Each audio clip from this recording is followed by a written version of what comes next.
Hello hi दोस्तों वीडियोटा को देखंतु तापर मैं किछि कहूची। नवीन पट्टनायक जीवन काल चलीगला साधा पोशाक साधा चप्पल है। हाँ हाँ मैडम आम जानी सेटा आकु कहतु। 24 वर्ष शासन करिकी केवल से साधा पोशाक साधा चप्पल हाथ में घंटाटे भी लगे ना किंतु आपण सीएम 9 मासरे आसिकी 1,88,400 टंकार घंटा कौन पे पिंचंदी।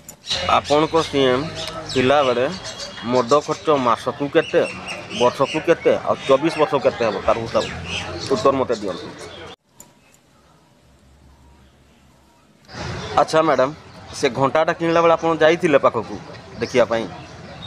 मैडम कहया बहुत किसी बाकी अच्छी आ कहया बहुत किसी इच्छा भी होची किंतु माने आपण मन को तो कहले आपण मनकर किछि जो जीवनी आमर इज्जत ही जीव हेने मन रखंतु। गोटे कथा मु कहूची आपण मानकू से साधा सरल लोक बोली कि मोहन भाई कही कि हाथ टेकी देले डाकी देले सी हाथ टेकी दउचंती मोहन भाई कही कि हैला किंतु आपण को नवीन सर को आपण नवीन भाई बोली केबे कहिचंती 24 वर्ष भितरे देखते मैडम टे पछकू अनेक चाहतु आपण पछरे बहुत घा अच्छी है निज पछ आग संभाड़ी रखु पर पछ देखिए।